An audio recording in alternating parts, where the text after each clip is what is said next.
โอ้พามาเบิ่งการเปลี่ยนแปลงของดินเอานี่แล้วดินนี่ก็นี่แหละบอลนี่บอลไฟแลนด์นี่นะต้นตาล3 ต้นนี่อยู่ในดินนี่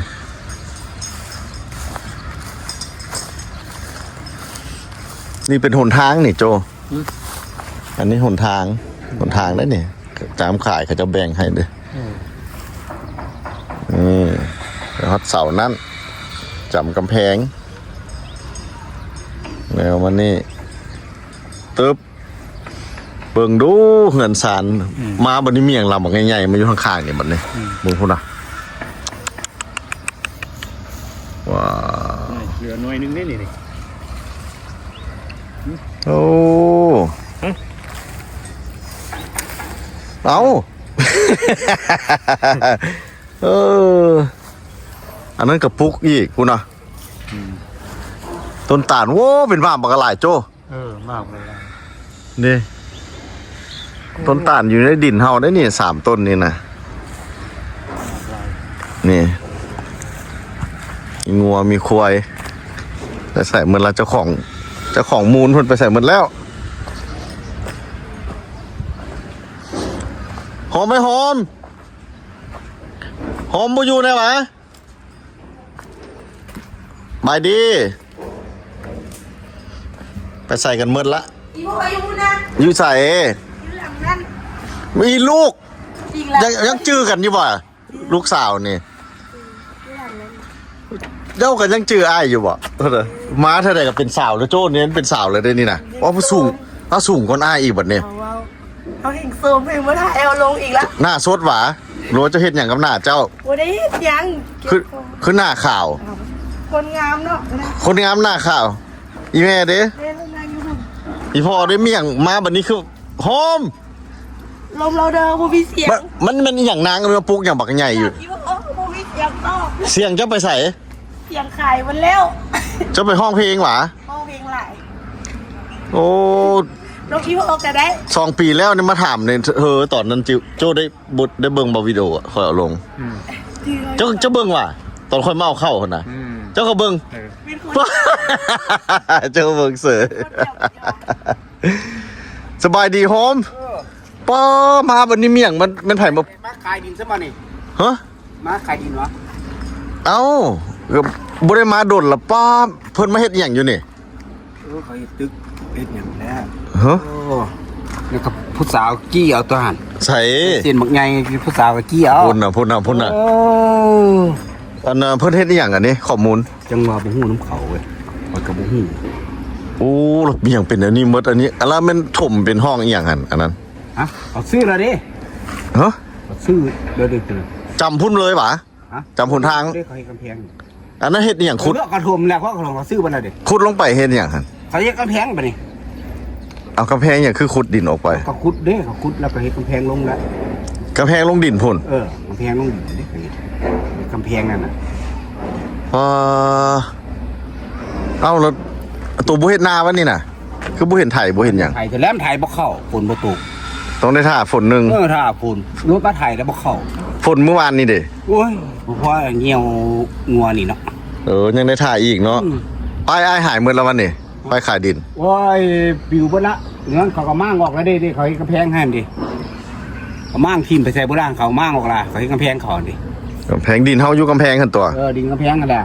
เขาไปติดเสลักแล้วเขามั่างทิ่มเบิดละดิโอ้เขาเฮ็ดกำแพงตันไปหมดบ่เห็นเบื้องนั้นเลยบัดนี้นี่ขายแม่ไทยแล้วบัดนี้อ้าวมีคนสิซื้อซัมบ่เขามาถามกับโทรบอกโทรไปหาเจ้าเลยเนาะหรือค่าน้ำไรล่ะเป็นนายหน้าเดี๋ยวไม่ได้สแตนฮอดเงินฮอดเป็นนั่นทุนวะบ่รถใครน่ะจะได้รถแล้วเขาก็คนจริงไงจะบุญญาเราได้ยินว่ะยินกับยาแล้วทำไมเราละตัวต้มตุ๋นอยู่เว้ยเดี๋ยวจังไหนคู่น้ำคอยเบิดดินนี่นะคอยเฮ็ดน้าก็จังเฮ็ดน้าเจ้าสิแหละจะพาไปเนาะได้ยินไหนเงินเราบ่ให้เดี๋ยวจังไหนตัวเทวาจะเขาบ่ให้มันบ่เป็นคนตัวกันเรื่องนี้น่ะให้น้อยก็ให้กันน้อยก็ดีใจคอยน่ะเนาะขอเทวาให้นี่คอยว่าความจริงเด้อคอยน่ะ อัน ตัวนั้นก็ได้ขายตัวนี้ก็ได้ขาย ตัวนั้นกับตัวพวกนี้ก็ได้ขายก็บ่ให้ โอ้ ฮู้ครับเจ้าของฮู้จักข่อยเบิดอีนั้นแล้วการโยน โอ้หมอบ่ได้ในหน้าเนาะเว้า จังได๋ สมมุติ บ่เป็นตะศูนย์นี่เลยกับเป็นตะศูนย์ของพี่น้องนี่ก็ว่าแช่20,000นี่ก็แช่5,000ก็แล้วเลยเพราะว่าใช้โทรศัพท์ว่าเจ้า โอ้ เอาทุกข์อยู่กับยาแต่ว่าคันว่ามีความจริงกันนะ อืม มันมีความจริง เอ้าโฮม ไปซอกดินให้ละล่ะ อันนั้นดินจัดสรรตัวหั่นอัน สั่นเลย จัดสรรแล้วเอ้า วันนี้ก็เขากลับมาถามแล้วโยกีนี่นะคันขอยบอกเจ้าเอง เอาเบิ่งบ่เอาออกเลยใช่แล้วดินเฮาฮอดบอลหมอนั่นยางหั่นวะ แต่นั่นแหละ แม่นบ่หั่นจำกระแพงเขาหั่นตัวหั่น จำมันแพงเลยเด้อ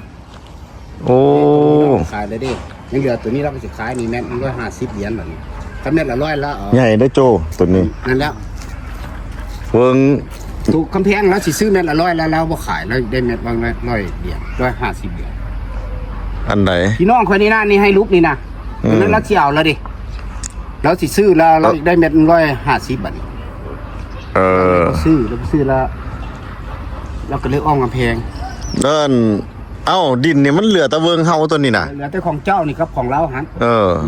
ตัวเทิงขายเลยดิ หันก็ขายอีก ของเราขายเลยดิเม็ดหนึงมัน1,800ได้เราอีดีตัวละ ต่อ ซื้อเลยดิ1,800นั่นดิเทิงตัวโตของเจ้าหัน หมดแล้วบัด เนี่ย มุม เจ้าซื้อตะกี้อันเท่าไหร่ก็อัน600ตอนเจ้าอันนั้นเฮงเป็นเศรษฐีได้โตเลยเนาะ เจ้าบอกว่าดิเจ้าของไฟนี่เจ้าก็บอกดิคันเอานี่ก็คักบ่ตอนนั้นเจ้าพยุทธ์ดิ โอ้ จะมาต่างประเทศได้ใหม่ดิ เออ ผมจะซื้อรายหนึง300,000 บาทดิ เออโอ้ เขาจะซื้อนี่ซื้อหั่น โอ้ย เป็นมหาเศรษฐีเจ้าบ่อันเราตุนรวยเจ้คำเราซื้อแต่ดินไว้อันเจ้คำตลาดเช้าดินแล้วเพิ่นตัวนี้เราก็ขายได้เจ้คำ โอ้ตัวโอนผู้ทั้งกลางนี่เพิ่นอยากได้150หวะ 50คันร้อยหนึงเราซื้อแล้วกระติดของเจ้าเนี่ยคอยสิบอกแล้วมึงของเจ้าแล้วมันบ่ติดแล้วบ่เอาคอยบอกแล้ว โอ้มันเราก็โทรหาอ้ายคือกันเราว่าบ่ติด แล้วอันคอยนี่แหละบอกนะแบบโทรหาเราโลด เนี่ยมันบ่ติดของเราเนาะ บ่ติดของเราก็เฮ็ดบ่คำได้เราเฮ็ดบ่คำเนาะ โอ้ เรามีเงินบักหลายๆมื้อนี้เราบอกไปซอกมันใหม่ให้ติดกับเราบ่ได้ไม่ถามตัวที่ว่าตัวไหนควรนี่เราก็บ่ขายติดของเรา ปาติโทเดี๋ยวแถวนี้มันพี่ลึกพี่โลที่อ้อมพอเลยตัวนี้น่ะอ้อมหมดเลยของตัวกับบ่ขายแล้วติเอาไว้ให้ลูกติบอลตุ แล้วเบิดอันนี้ ขายบ่ได้แล้วนั่นบ่เอาให้ลูกให้เต้าแล้วนี่ มันสิเป็นในเมืองหมดเลยเด้อตัวนี่ ออกทางได้อีกอันนี้นะ ทางนี้ก็ออกได้อีก ก็ออกทางนี้แบบนี้เด้น้องชายแบบเฮ็ดดีๆเฮ็ดทางมาให้นี่ครับปุ๊บนี่เด้อ เออ ซื้อนี่แล้วเขาก็เฮ็ดทางมาให้ได้สองทาง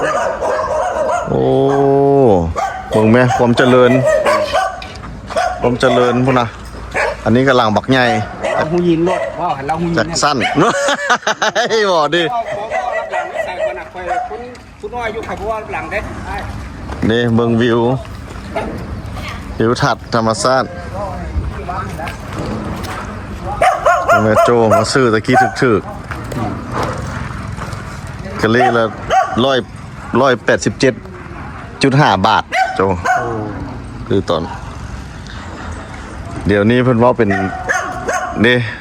เป็นเงินดอลลาร์ เพิ่นว่า100 เหรียญ100 เหรียญเราเอา แต่ผู้เพิ่นจะขาย150อยู่ข้างกันฮะ ซื้อไว้ตะกี้แล้วมี ถึก เงิน ถูกต้องแล้วแน่หมอนะกลับไปกินเบียร์อีกล่ะ หมอเหลือใจเห็นไหมหน้าบุได้เงินเอาถือแต่ข้าวต้มในหน้า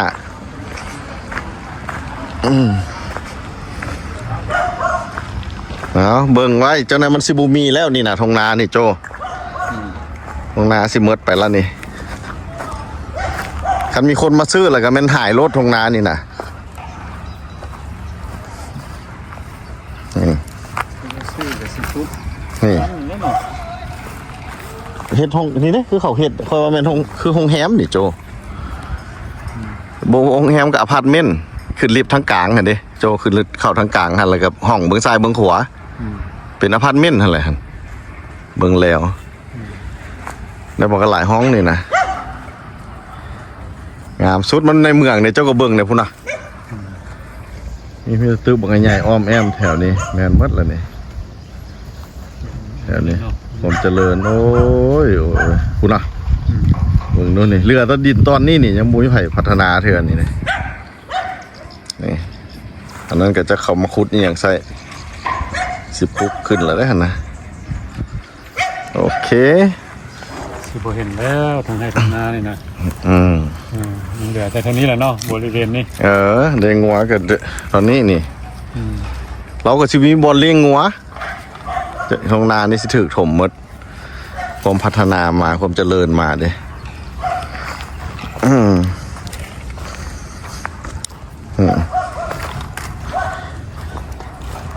อกข้างนอกนี่ของทิ้งวัวไป ขากบ่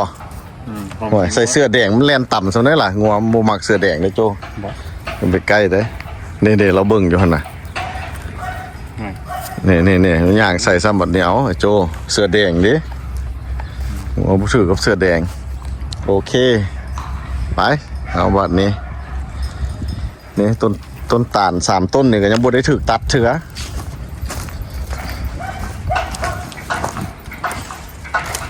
นี่แล้วดินกันนี้ต้นตาลนี่ได้3ต้นนี่หมากก็มีบอกกระหลายพุ่นเลยยาวไปพุ่นโอ้ยจะมันงามเลยดินนี่นะเรายังขี่ย่านอยู่หั่นมันบ่ได้แม่นอยู่เขตนอกเด้อพ่อแม่พี่น้องอันบอนเฮาอยู่นี่เบิ่งซี่ๆให้เบิ่ง เฮาอยู่ชายแดนบ้านปากทางกับดงนาทองบอนเฮายืนอยู่นี่มันดงนาทอง อันนั้นกับปากทางบ้านไอ้หลัดใจดีก็อยู่ อยู่หั่นแหละอยู่บุนี่แล้วก็ห้านนวดซีแม่ลูกก็อยู่หั่นประมาณกิโลหนึ่งนี่แหละแต่หันมานี่แต่อันนี้มันดงนาท้องอยู่ชายแดนเลยนั่นเนี่ยเขาอยู่นู่นนี่ใบตะดินอยู่นี่มันออกดงนาท้องเป็นในเมืองเหมือนนั่นนี่นะในโซนเขาจะปลูกขึ้นมองสูงนี่ตึกแถวนี้ตอนหลายเขาจะเฮ็ดอพาร์ตเมนต์เฮ็ดเป็นห้องอันนี้ก็มันดินแบ่งขายเมื่อกี้เขาจะแบ่งขายหมดแล้วดินี่ดินแบ่งขายนี่แต่ว่าคันกระถมก็บ่มันง่ายได้นี่โจจะมาถมนี่นะได้ซื้อดินบ่มันง่ายอีกมาถมแต่ก็มีแต่คนมีเงินดอกคนมาซื้อ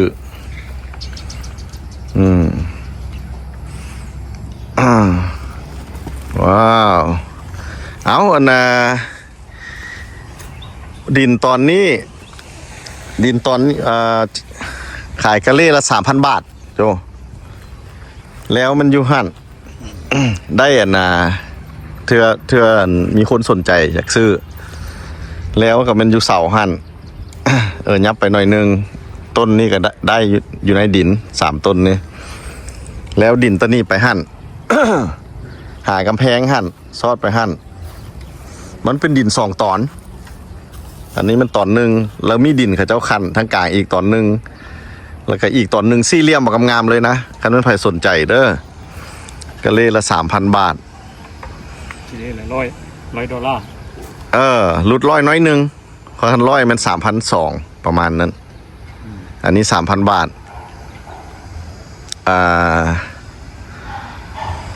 นี่ดิอยู่ใกล้ๆเลยอันเฮากับยูฮันบ้านปากทางบ้านไอ้รัดใจดียูฮัน